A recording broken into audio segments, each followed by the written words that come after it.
मोच या टाइट करे तो पड़े। एकदम टाइट करी तो मोच टाइट करी जल्दी साल हटा लेते हैं मोच है काउन वाडो कल सुंगता हां सुंदर हां ता सुंगे तो आम भोरे भोरे हमनी के टहल हम कोई नहीं जाए एक्सरसाइजो कर नहीं लगे देखौ नहीं है ना कोई वो कारण कतरे जना देख के जरूरत है चाहो के लिए केकरा के चाहो पे नहीं है केकरा की बताई जाए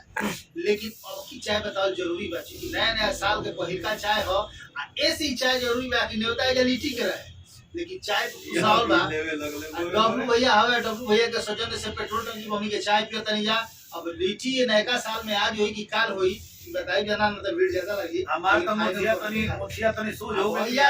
के भाई के मोचिया सुनबो किया भैया के शुरुआत था देख लेवे काम बता सटाई तब मोच हो गया था तो मोच हो गई देखाई एक भैया गुरु के एकदम मुक्तार अंसारी लेके लागे मार मुझ काम हां काम अभी यार सुन के लगा भैया के सुन के लगा सुनता हमारा कुछ भी हमरा में दिक्कत नहीं की सही देखत रही सब चाय पिए के होके त इजा बताई कान के कारण चाय भी नहीं रहा तबीयत माने दुरुस्त हां हेलो दोस्तों बहुत अच्छा लग रहा है आज सुबह से ही हमने कोई खास ऐसा कोई काम रहा नहीं मैंने वीडियो नहीं बनाया और सुबह में रोज़ टहलना है रोज़ एक्सरसाइज करना है तब रोज़ का वीडियो क्या दिखाना है कुछ खास होगी तो जरूर दिखाएंगे आप लोग अभी हमने क्या होता है जैसे ससुरारी से गुरु भैया के ससुरारी में कोनो फंक्शन रहे वही में गई रही जाए हमने के तो खूब कुछ खैनी है जाए यहाँ के तो 1 किलो रसगुल्ला अथी खा के नहीं क्या रहे हैं गजरा का हलवा यहाँ के मेवा वाला हाँ मेवा वाला 500 रुपये किलो मर गए किलो हाँ 1 किलो का भैया हम कुछ ना खैनी है क्या कहते ना ठीक है भंगुआ के नहीं खा के जी नहीं कहे हम कुछ ना खैनी है लोग कहे कि कुछ ना खैले हैं अब 550 रुपये किलो के का लोग खा के चलिए तो कैसे गाना गाओ नहीं भैया तनी गाई तो गा दो कौन ला हां गाई तो अब कवि जी हमर बानी हां पकड़िए कवि जी के जोन कवि जी पकड़ कवि जी के जोन कुछ माने वैवाहिक कार्यक्रम हम ठीक भइल बा तो हम पूछनी है कि कवि जी कवित्री जी फोन करे लेकिन ना तो यहाँ कहने कि ना तो हम कहने कि तो कैसे देर रात के आधी रात के भी याद आवेला जैसे एगो गाना पहले गावत रहिया पुरनिया लोग गावत रहे लोग कि कहूँ बैरिया राधा तूरा हुन पवली राम तूरा हुन पवली हो दिहले बंसिया बजाई राम हो तो बंसी बाजे का चाहिए कसम बाबू एकरा बाद याद नहीं आवत हमरा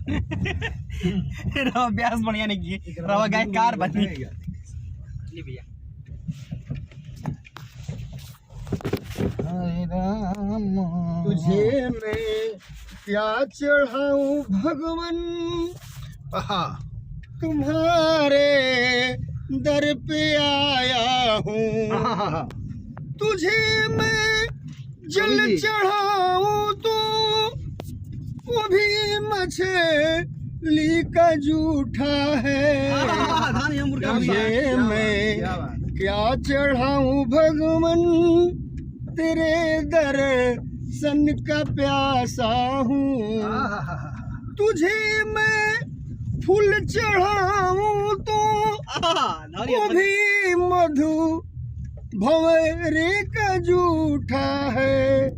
तुझे मैं क्या चढ़ाऊं भगवन तेरे दर्शन का प्यासा अरे बुझाता कि मुर्गो पे भौजी देखेली लगवा यही से भैया गाना गोले कहाँ तक सच्चाई बा हो सकता माने ऐसे इनकर मेहरारू हमरो तो बड़ी माने ले हां जान गईनी कहले कि हमार बियाह न करी बाड़ू कतना पानी में बाड़ू पहचान गईनी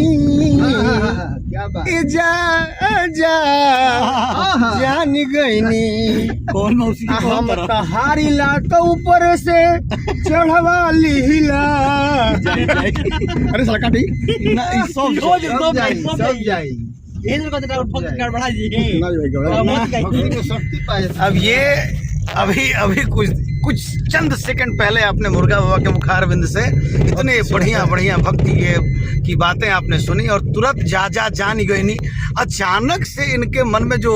भड़ास थी वो भड़बड़ा के निकल गई बाहर। जैसे आदमी कुछ ज्यादा खा लेता है, पेट में बदहजमी होती है तो भड़ गैस निकल जाता है, जिस रास्ते से निकलता है अच्छी तरह आप लोगों को पता है। देर तक गधा के शेर के छाल पहने ये ऐसा व्यक्ति है जो मुंह से बांधता है,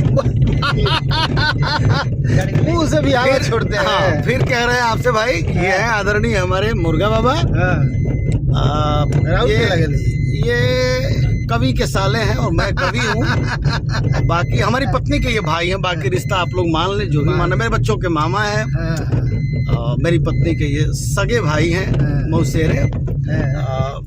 अच्छे आदमी हैं, थोड़ा सा गोरा गैले गैल गुलामी असल सुराज भटाई बाबा नेता लोग के नाती बेटा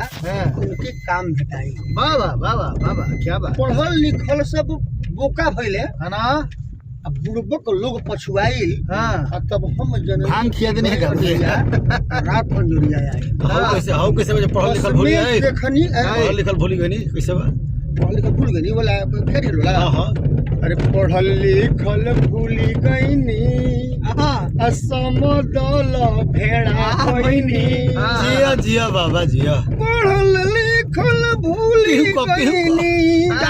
समदल भेड़ा बहिनी। जिया जिया हो ब्यास, पूरी खा के छुड़ी पेशी दिहलो हो बाबूजी। जिया जिया मुर्गा बाबा जिया, क्या बात। अगुआया भागा मुँह लगायो गुआनी को के। खतरनाक गाना। अगुआया भागा मुँह लगायो गुआन को के। दादा असबर खोजी दिहलो हे बाबूजी। क्या बात है, क्या बात है, क्या बात है। अभी जानते हो, देखिए अभी आपने सुना एक प्रोफेशनल सिंगर की तरह हमारे आदरणीय परम आदरणीय श्रद्धेय हमारी पत्नी के ज्येष्ठ भ्राता हैं मुर्गा बाबा। अभी आपने सुना भक्ति के बाद जानी गई नहीं, फिर पढ़ल लिखल भूरी गली समतल भेड़ा बनी भिखारी ठाकुर आदरणीय ठाकुर जी के गीत कितना बढ़िया। भगवान तारा आत्मा के शांति दे से मुर्गा।